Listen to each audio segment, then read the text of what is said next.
Hello, everybody. We are here. I have Paul Raschid with me. Hello, Paul. Welcome. Thank you for being here today. Much for having me, Katie. I'm super excited for this. Y'all, Paul is a wonderful director and writer of several FMV games that we've played 10 dates, 5 dates. The gallery is meant, you did the complex as well. So you've been doing this for a while.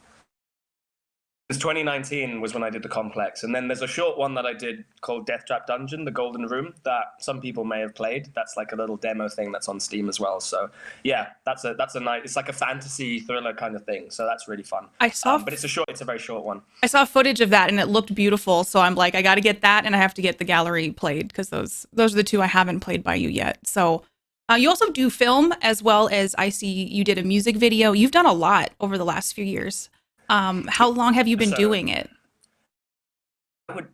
It makes me sound old, but I think I've been working professionally in the film industry since 2014. So Hmm. that's like next year will be 10 years since I did it, went straight into it straight out of uni.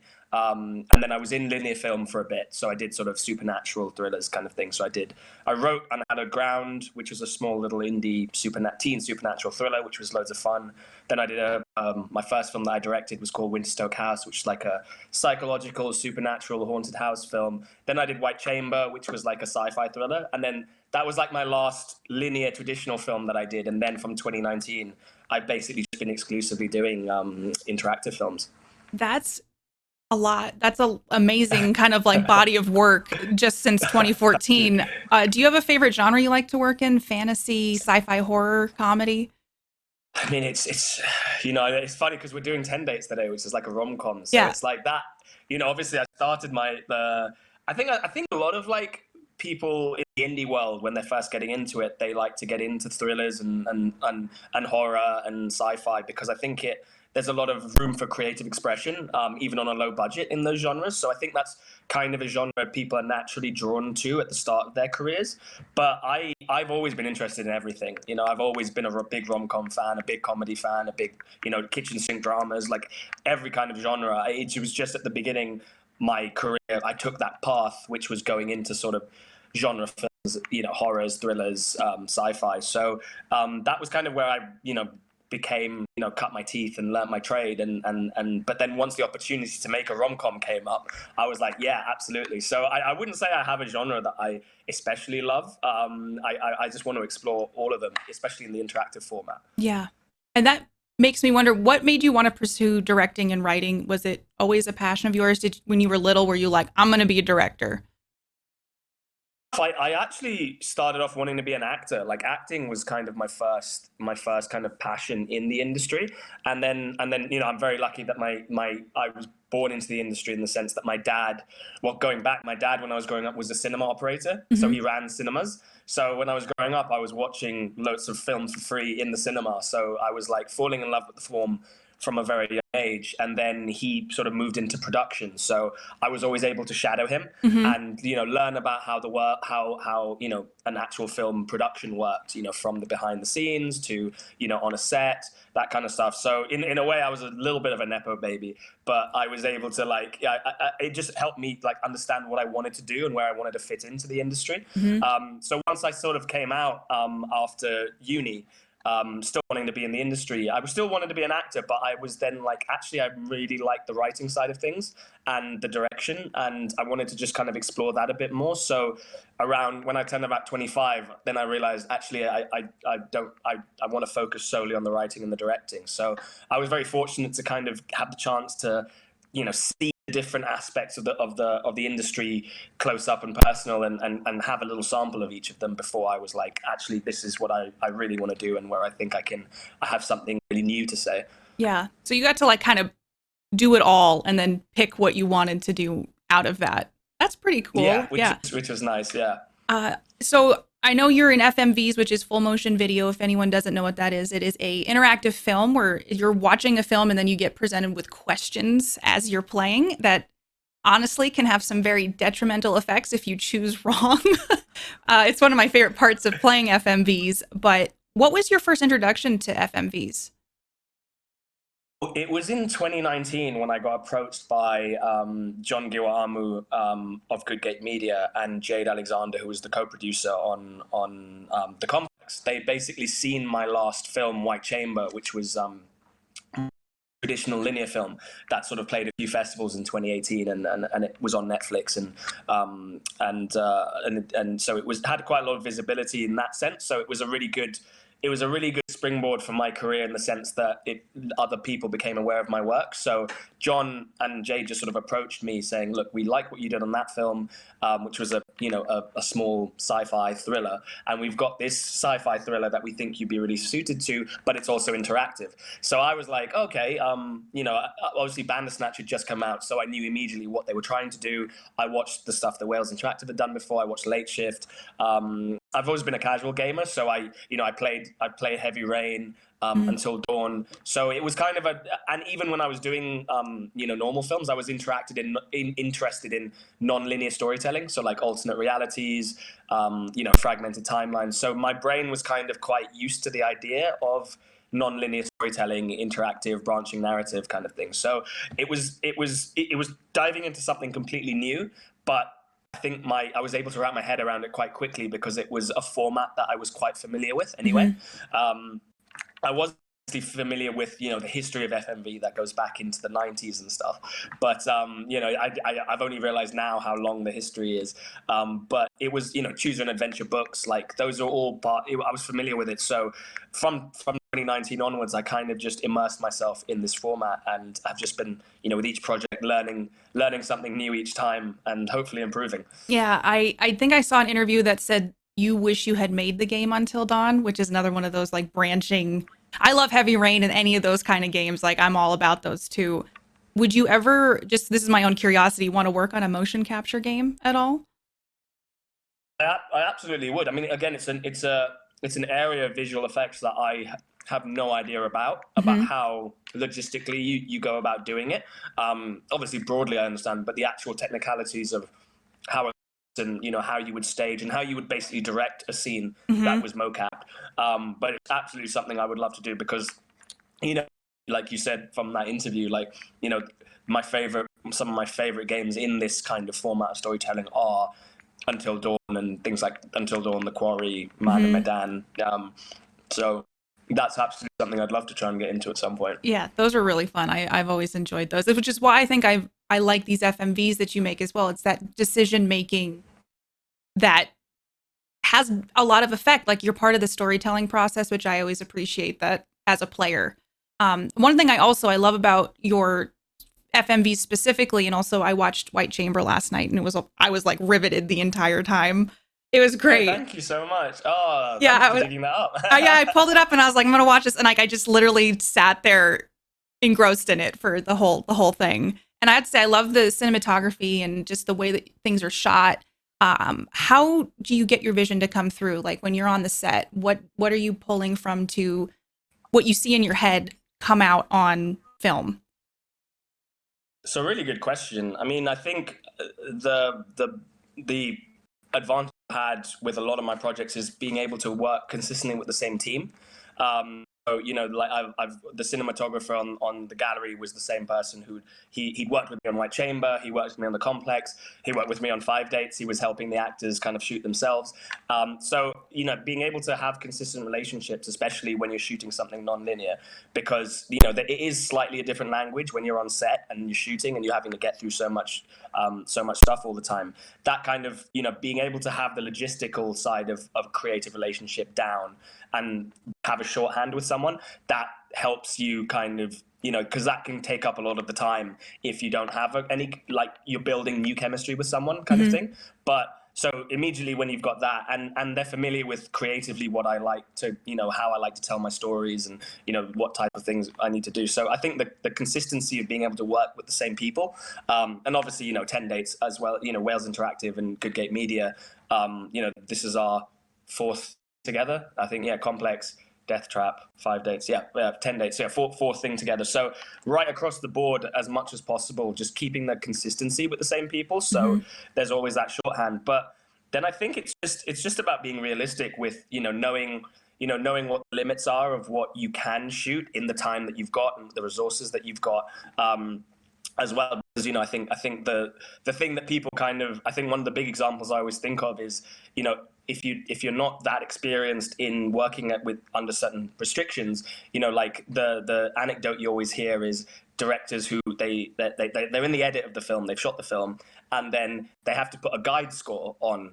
for the music, and they'll get like Hans Zimmer, and they'll get like these big epic scores, but it's like that's unrealistic of what you can actually achieve, because you know that's Hans Zimmer has done it with the London Orchestra, Yeah. and things like that. So I think being able to understand, being able to temper your ambition and know what is possible and how you can maximize what you can do with your resources. So in White Chamber, for example, I knew the asset we had was this incredible space. Yeah.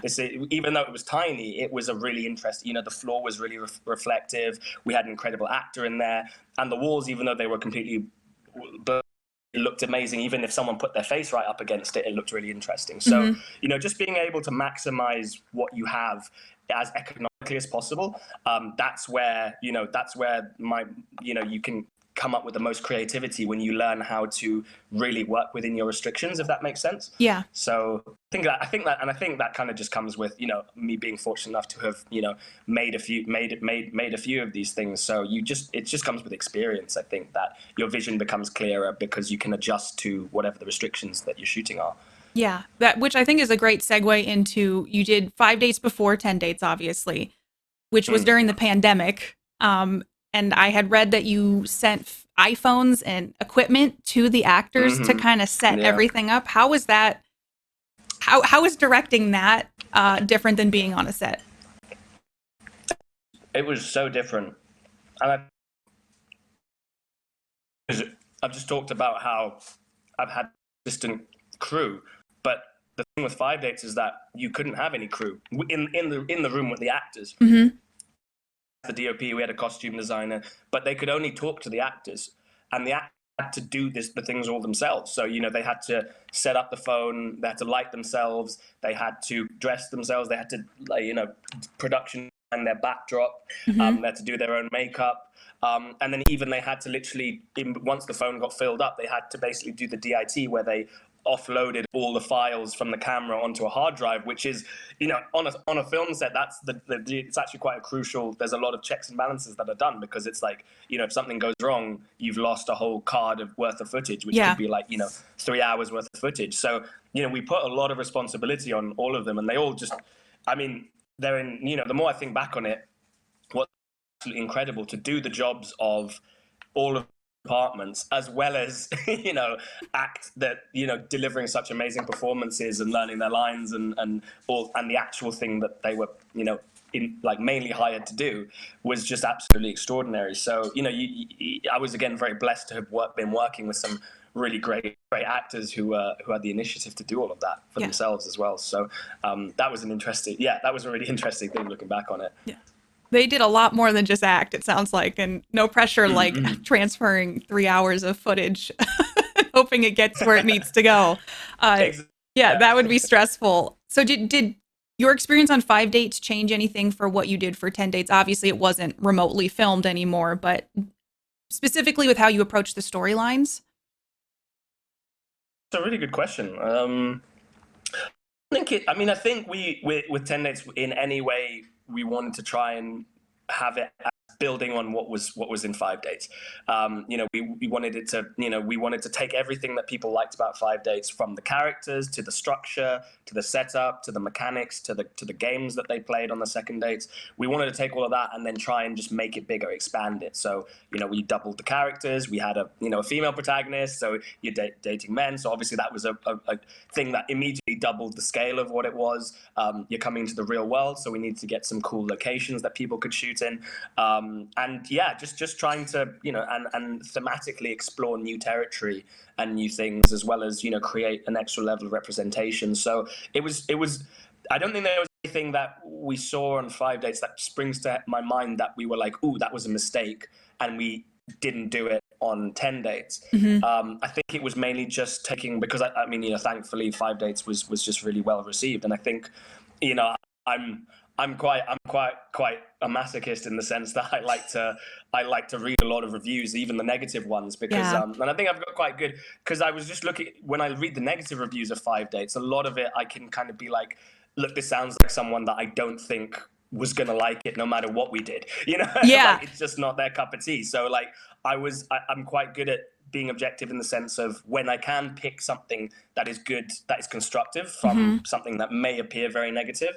I'm quite good at filtering them out. And on 5 dates, I can't, at least that pops into my head, I can't think of anything especially that was a big thing that we were like, okay, we can't do that in 10 dates. Hmm. It was just basically taking that as the building blocks and expanding it out, really. But yeah. Yeah, I was actually, I was like, maybe I shouldn't ask this, but I was going to ask you if you've encountered anyone who might see 5 dates or 10 dates and go, oh wow, a dating sim, and kind of write it off because of that, and not actually give it the chance that it deserves. Because from my experience, I've played both, and I feel like they're very poignant and thought provoking, and they've brought up excellent discussions in my chat specifically. And is that a goal of yours when you're making these games? Um, yeah, I think again, I grew up really enjoying rom-coms as a genre anyway.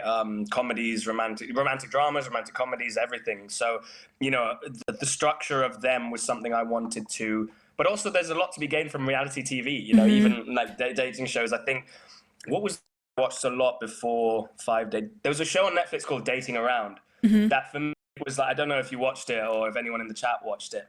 I haven't seen it, but now I'm So curious. it's Netflix, and and I like binge watched it like about, I think it came out a year before we did 5 dates, and there's so many of those shows where they touch on themes and things, even like what may seem like the most simple reality TV show. Like I'm a big fan of Love Island here in the UK. I guess Hmm. it's in America as well. So Yeah. even those shows, like they do touch on a lot of themes, a lot of emotions that are universal to people in trying to find love. Because that brings out that brings out all kinds of emotions and themes and things that are intimate and universal and human. So I think it was it was it was such an amazing thing to just sort of be able to research and dive into. And I'm just glad that everything I wanted to say resonated with people.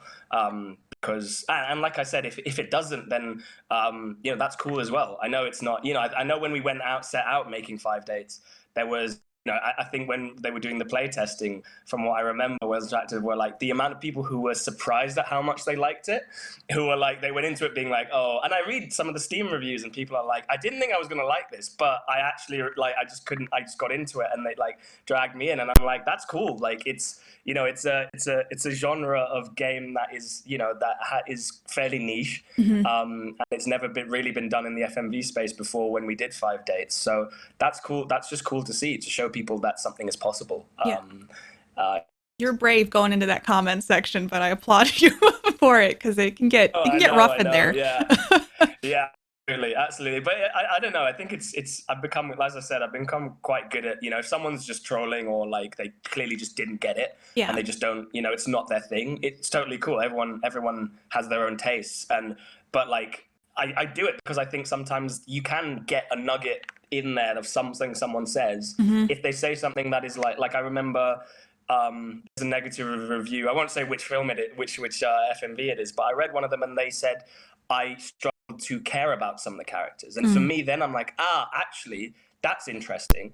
I'm like, why is that? Why are you not caring about the characters? Is there something I can improve there? Because I'm like, to me, even if everything else they've said is negative, that to me is something I can pick out and be like, okay, that's something I can work on in my character work when I'm writing something, or in the when I'm directing the actors or on set. That's something that's key and crucial. And if that people aren't caring about the characters, that feels like something that is something I can work on and improve possibly. So yeah, I think I'm quite good at filtering out the useless from the useful when it comes to negative That's a good criticism. skill to have. It really is. We have a question from chat for those who are watching live. Also, if you have questions for Paul, please put them in chat.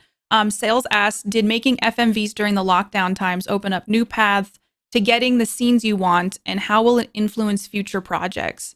Would you / will you still do something like that even without the restrictions? That's a really interesting question. I think because it was obviously at that time all I had done beforehand was the complex. So what it which was really interesting was it meant that, obviously in the complex they're in a set, they can move around quite a lot, they can go into different rooms, they can go to different locations, you can cut to different characters, whereas in this it's just these two people talking to each other. Mm-hmm. So a majority of the decisions that you're going to do are going to be dialogue based, regardless of, obviously there's you can, the famous Vinny twerking scene and things like that, Yeah. there exactly. So like, and when they're playing the games, there is to have them move around or do decisions that lead to actions, but a lot of it was always just going to be dialogue, character-based things. So I think that was, and just being able to, I think I went that very early, and I was like, okay, like what we were saying earlier, I was like, that's a restriction that I need to work within. It needs to be about these characters. So the dialogue needs to be sharp. The characters need to be always changing. You always need to be discovering new things about these characters and new interests about these characters, as you would on a date anyway. But I knew that the focus would have to be on character and dialogue more so than, something which was being shot in a space where you could get actors and characters doing more actions. So, which again it goes against everything you're kind of told as a filmmaker, really, because it's like the show don't tell kind of thing. Whereas like actually you've got to tell everything, because that's kind of what it is anyway. You're getting to know someone. They're going to be giving what may seem exposition, but how else are you going to find out about someone unless they tell you about it? Yeah. On a date. So it was to embrace that, and just seeing how people didn't against it. Obviously, I think people understood, obviously, that it is just people talking to each other on video calls. But I think that was something that was a really great exercise to learn how to embrace. Not that I couldn't show, had to tell, and how to do that effectively. Obviously, having great actors that pull off that dialogue and pull off, can hold your attention for, when they're like literally staring directly at you for most of the film, is a great help. But just being able to tell a story in that way, I don't know now, post-pandemic, want to see, because there was quite a lot of stuff that came out that was webcam based. I still think it might be too close to that era, that period, to really go back into that realm again for a while.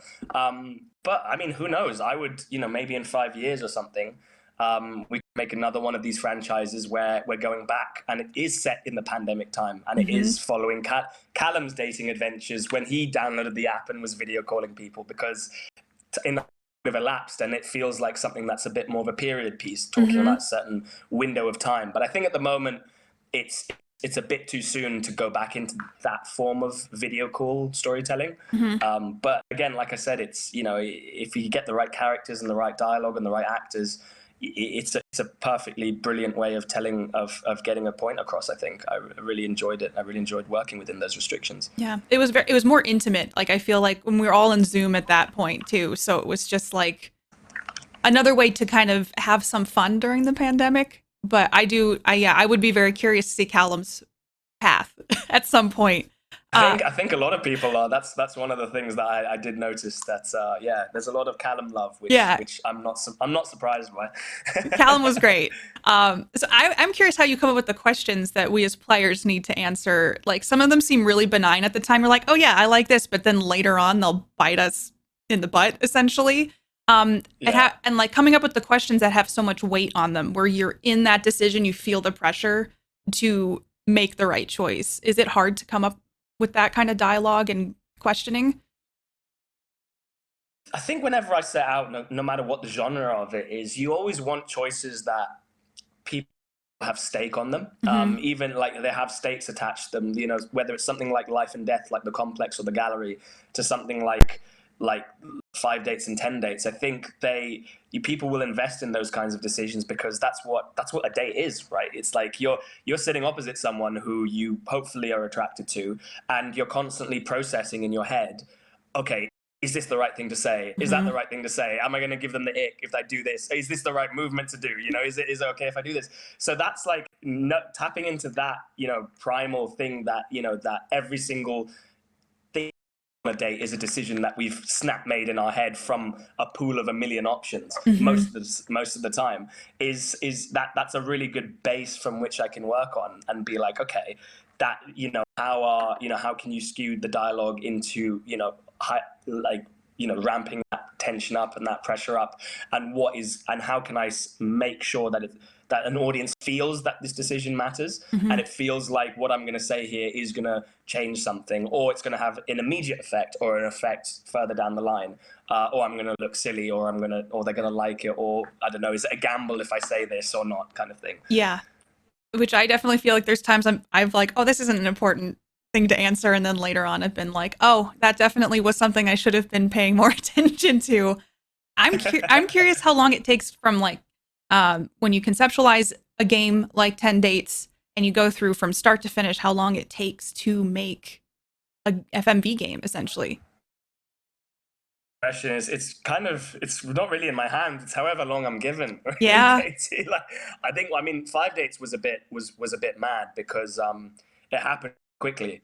So yeah, in the first it happened in the first lockdown in 2020, and I think first like 6 weeks of that I had nothing. I was like everybody else. I was just at home, Mm-hmm. just playing Call of Duty, FIFA with my friends, like, going out on one run a day, or a walk, and just sort of like living that life.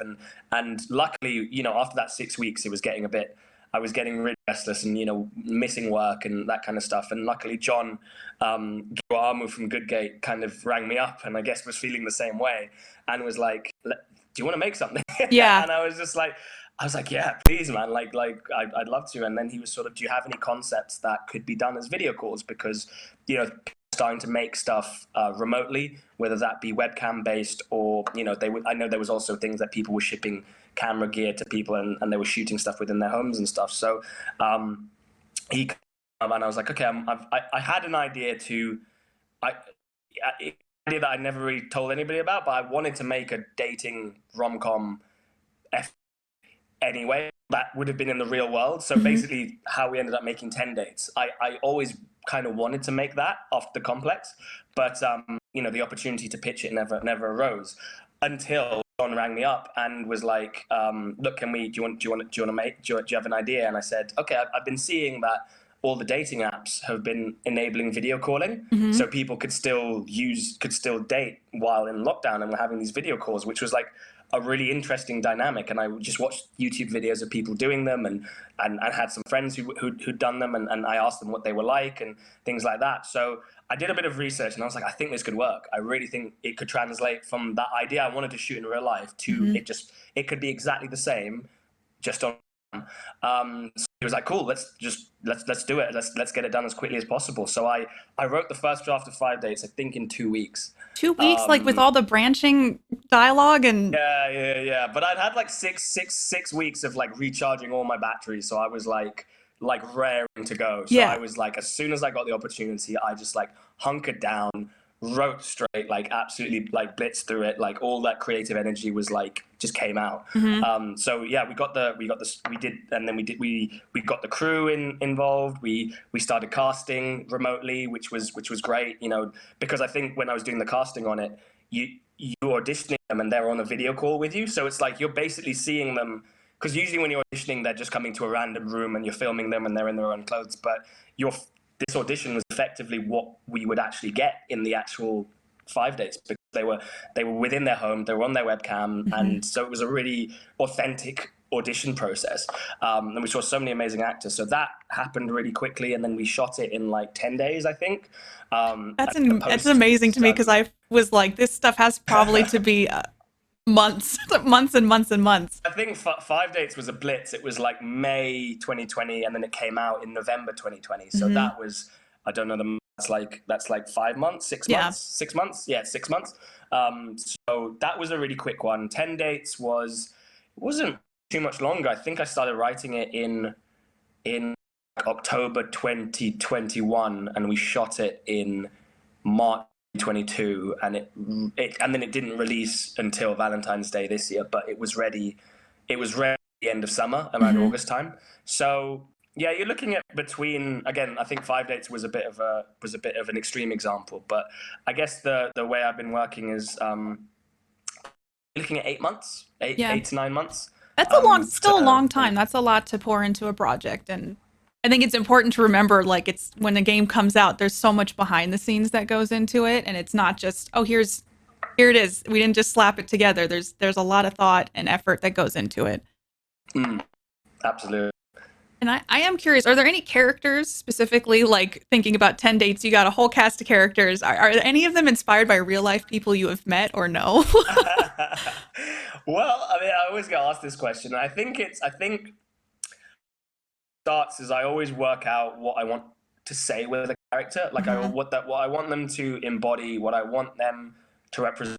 I want them to be as a person before I even get into sort of their mannerisms or how they present or how they speak or anything like that. I want to work out at the core, who is this person? What are their values? What is the journey we're going to go on with them, whether it's good or bad or indifferent kind of thing. So I think I always want to work out what I want to say with a character before any of the other stuff comes in, and then but then what influences them. I pull it from everywhere. I pull it from things I've seen, films, TV, people I've met, probably come into, obviously, celebrities that you see, now on TikTok, you'll see podcasters and stuff like that. Like, it's just a melting pot of so many different influences that will all kind of come together and conglomerate to make a character. I think in one of the screenwriting books that was the big influence on me, Story by Robert McKee, he makes the differentiation between character and characterization. And character is kind of what I was alluding to before, that is, who is this person and who are they going to become in the journey. Yeah. And then characterization is everything, that how they dress, how they speak, how they look. It's all those things that, it's the body in which you put the essence of the character into. So I definitely start with who is the character, start with the character, what I want to say, and then from then the characterization is just a melting pot of all sorts of influences, which can be from my life, they can be from a friend, from stories my friends have told me, they could be from things I've seen, things I've experienced. It's all a massive melting pot of loads of different things. Yeah. And what I appreciate about the characters you make, especially in 10 dates, is like you get little nuggets, and sometimes you're like, is that a red flag? But it's just because you don't have the full picture yet. And then later on, you kind of feel like a jerk because you're like, oh, I thought that was a red flag, but there's actual motivation and there's actually a reason why this person did X, Y, Z. So I appreciate the layers to the characters that you create and bring to life. Yeah, I was wondering if you have a favorite dating path in 10 dates. Oh, I wouldn't be able to say. I love all of them. I love all the characters, and yes, that includes Ty for a lot of people who don't like Ty. I know that. I do. I do like them all. I think there's something interesting to be found in all of them, and I would say that I have a preferred path with each character that I think I would love people to play and see kind of things. But I would say, if I had to.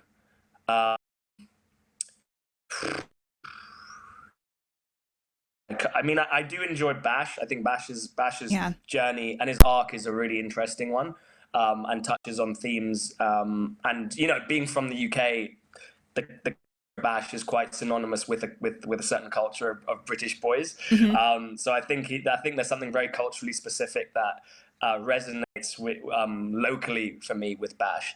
As I said, I really like Ty as well. I think he's if you don't take him seriously, which I think is the best way to approach a character like that, he does and says some really stupid, funny stuff. So like, as long as you know like how to approach a character like that, I think there's a lot of fun to be had with Ty's path. Not necessarily for maybe a lasting, long loving relationship at that time, but I think there's a lot of fun to be had. It depends. I think the beauty of these 5 dates and 10 dates is that you can approach it looking for looking to play it in all kinds of different ways. You can try and find someone. You can go into it looking for love for how you would personally go looking for love, or how you think Misha should do it, or how you think Ryan should do it, as characters in their own right. Or you can go and do it and just kind of, let's see what happens if I insult everybody. Let's go have it to it and see what happens if I am nice to everybody. Let's go and just not take it seriously and just see who all these characters are and what their stories are.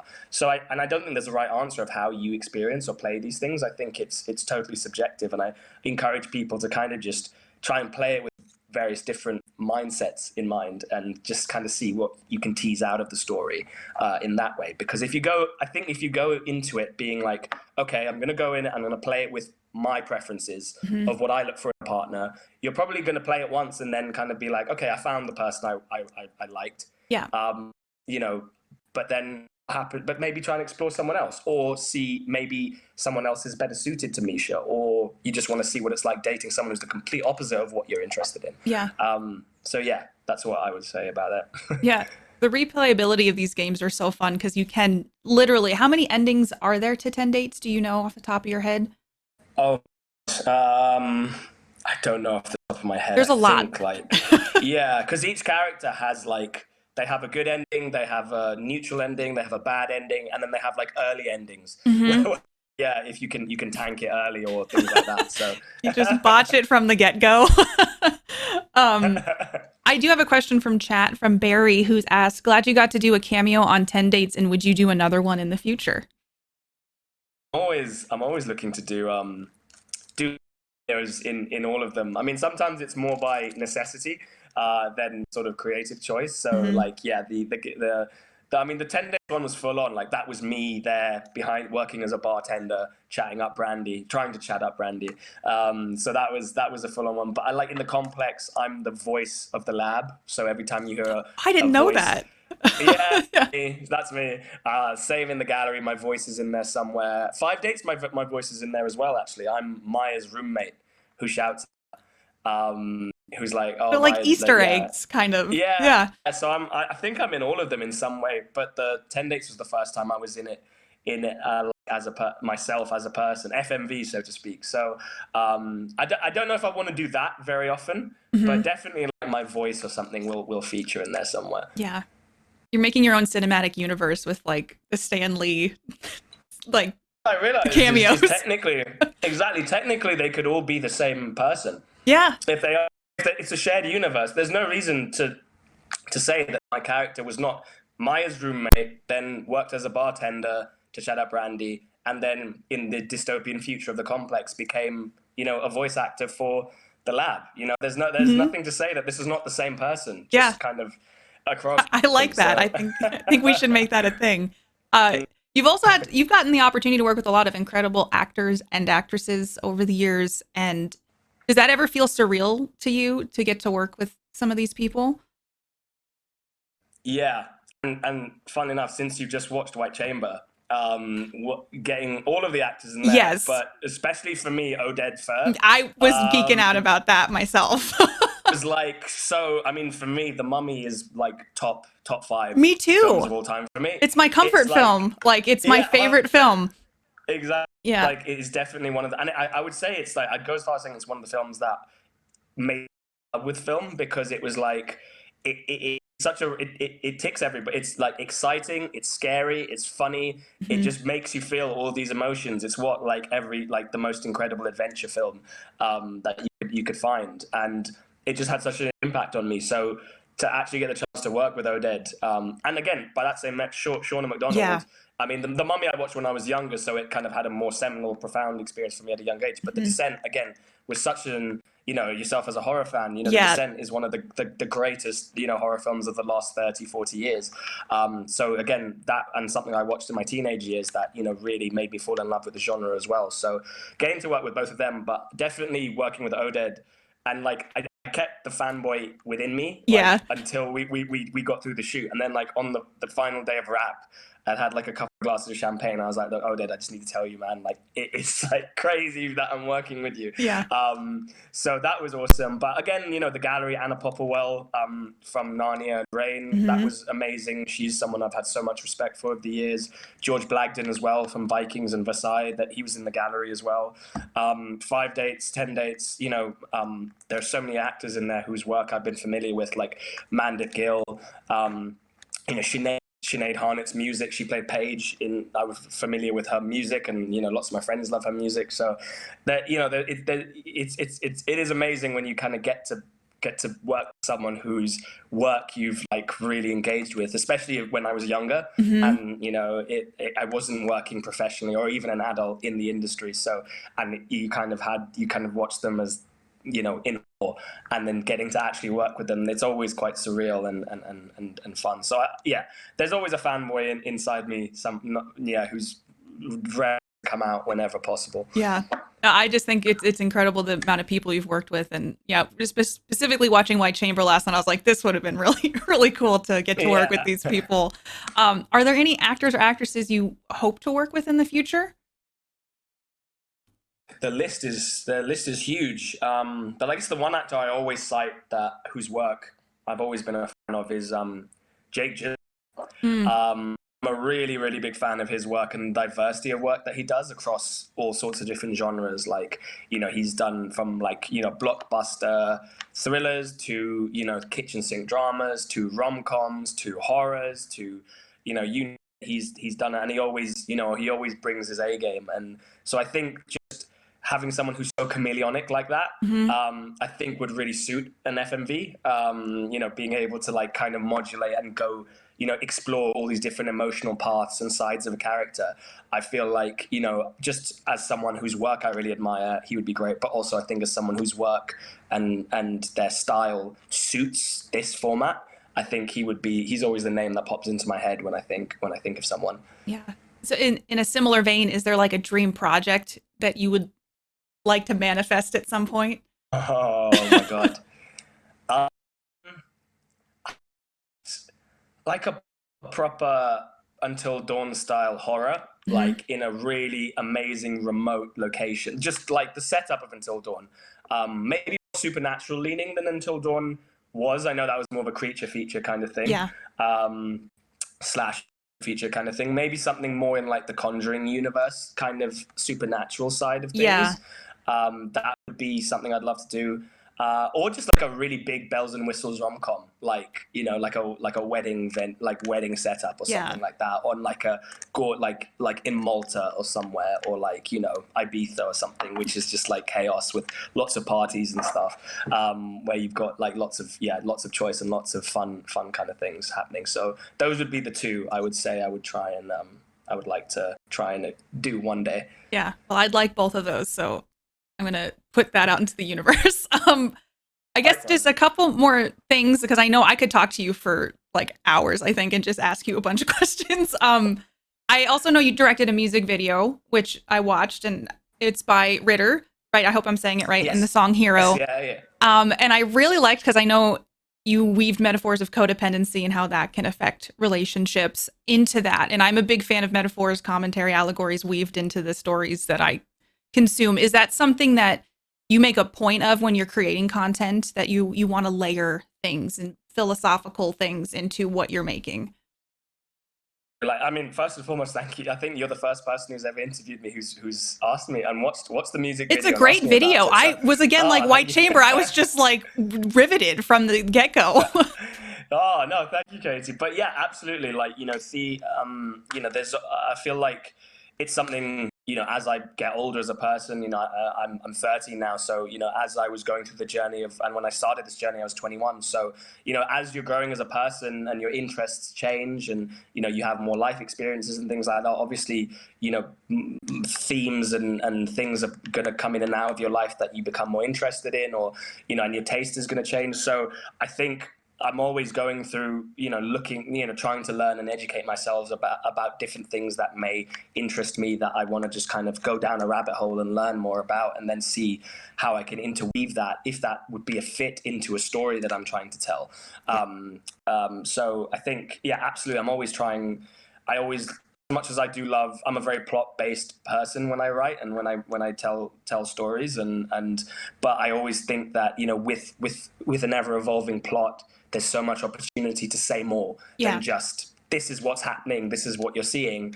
Can there be a subtext, or can you say something even bigger than what you're just seeing? So can you entertain people with what is happening in front of them on one level, but also say something that makes people think a bit deeper on a bigger level? So, but yeah, I always try and interweave something into it. Yeah. Well, I notice it and I like it. So I just appreciate the way that you write your stories. Thank you. So I'll try to wrap it up with just a few more questions. Do you have a favorite project you've worked on? Wow. Question. It's probably like trying to pick your favorite child or something like that. It is, and it's a weird one because like I said, I all of them at such different periods of I guess my 20s, because I guess your 20s you're changing all the time. Yeah. You know, like I was 24 when I made White Chamber, and then what White Chamber did for my career, like the journey on it with, you know, in 2018 it went to 10 film festivals. I got to travel the world with that film, and you know, it was on Netflix, and and shooting it with such incredible people, and you know, creatively I got to do so many cool things. So that was such a, you know, an film in my, you know, my growth as a filmmaker and as a person. Mm-hmm. It has such a dear place in my heart for that reason. But then The Complex was my first interactive film, and that was when I was learning, and you know, my world was open to this whole new language of storytelling, and getting to work with the amazing actors Michelle Milette, you know, Kate Dickey, Al Weaver on that, and the shoot was incredible fun Mm-hmm. on that as well. So and I learned so much. And then 5 Dates, for the unique experience of what it was, and how people seeing how, you know, deep 5 Dates touched people. I think 5 Dates out of all of them is the one that I get DMs from people on Instagram with saying like, it really, you know, some people who said like, it really helped me. I really, you know, it really cheered me up in a dark place in the pandemic. So Yeah. I don't think I can pick a favorite, because all of them have such deep, you know, profound meaning to me. Yeah. And I think I'm blessed in that way, because I've been lucky that every single film I've made has a place in my heart for that reason. Yeah. You know, I'm sure, as making films for the rest of my life, I like to hope that it won't happen, but maybe there will be one film I make where I'm like, I didn't get anything out of it personally. Mm-hmm. But I would say, you know, they all have such a deep meaning to me, for different reasons.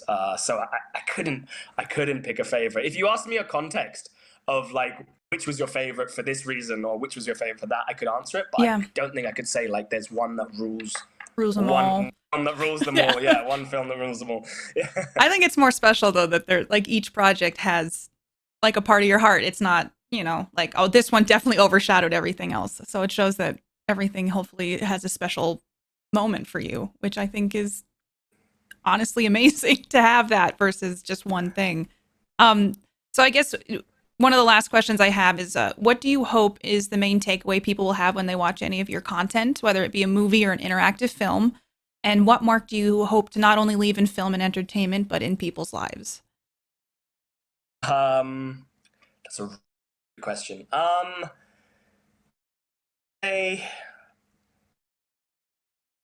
Something I said earlier, that I want people to approach these things with with in mind that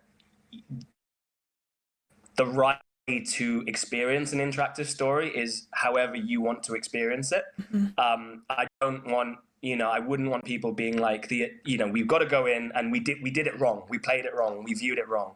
And I don't want people to I want these to be things that that you are creating the objective for the character in your own way. I mean, you can fail at that objective, and that's part of the fun. You could go into 5 Dates and say, I want to, Vinny to live happily ever after with Shayna. And then you don't quite do that. That's where the game element comes into it. Yeah. But that is, going and playing 5 Dates and being like, I want my feature length version of playing this to be Vinny falls in love with Shane and they live happily ever after. That is every bit as valid as I want to play and live happily ever after with Maya. Mm-hmm. That is every bit as valid as I want all of these women to hate me and Vinny to end up alone. That is as valid. You can, like, I don't want people to, and I'd love people just explore all of those different ways of experiencing these puzzle boxes of films. So I think the main thing to kind of just open people's minds to, the possibility and the personal nature of story, and that what these allow you to explore, and if that makes sense. And then I guess I would say I'd like that to be my mark, that that it can be something that opens up how we experience story in a filmic sense and in a game sense, that there is no one right way to view it. It every way is the right way if it's if it comes from what you want and how you personally want to experience a story. I would say I think opening people's minds to that would be and understanding that non-linear storytelling is viable, and the group, and allowing people to experience films and game in a new way as a group, as you do with your community and stuff. That's also part of the mark that I'd like to leave, to have as many people embracing that form of enjoying stories as possible. Yeah, that's amazing. And I guess, will there be a 15 dates? Well, we don't know if we don't know what the precedent we've set is. Are we adding 5 or are we doubling them? I almost put 20 dates. I was like, will it be 20 dates? Well, I think I know what my sanity wants it to be. So it may be. I mean, if I get the call to make it, I'm always up. This franchise is so close to my heart, and I love all the stories we've told in it and all the people I've worked with on it, and I'd love to make another one. So yeah, if it's to be, I'm there. Yeah. Well, I want to say thank you so much for letting me interview you today. I know I asked you a billion questions, and I just appreciate that you tackled them head on. Everybody, please go follow Paul. Check out Paul's Twitter, which is just Paul Raschid, at Paul Raschid, correct? And then also Paul started streaming recently, so please go check out Paul on Twitch at Paul Raschid 8. So Please do. ! Paul in chat, and you can get all the links that you need to follow Paul. Is there anything you want to leave us with at the end of the interview portion of today's stream? Oh, I think I saw a couple of questions on the chat actually, like which was honest to make, because I think you may have asked that after I was like, be specific. I think I can answer that. I think funnily enough, 5 dates was the funnest to make, because from a lazy point of view, it was like I was just shooting it, I was just directing it from my bedroom.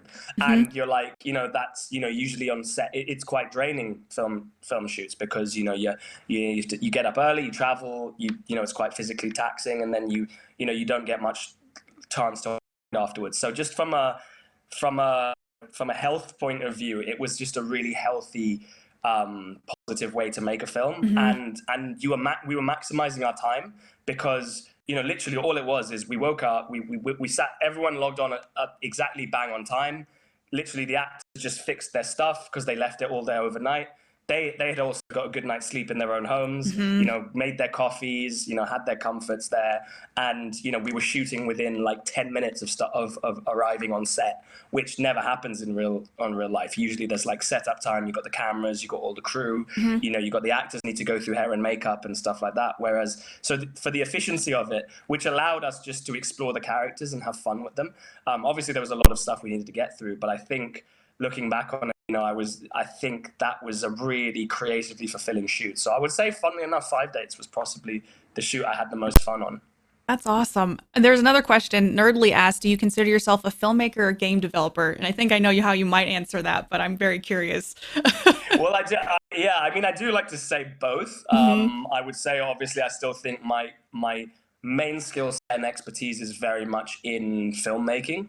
I would say maybe game designer more than a developer, because I know being a developer involves a lot of skill, incredible skills with computers and stuff that I have no idea about and wouldn't claim to.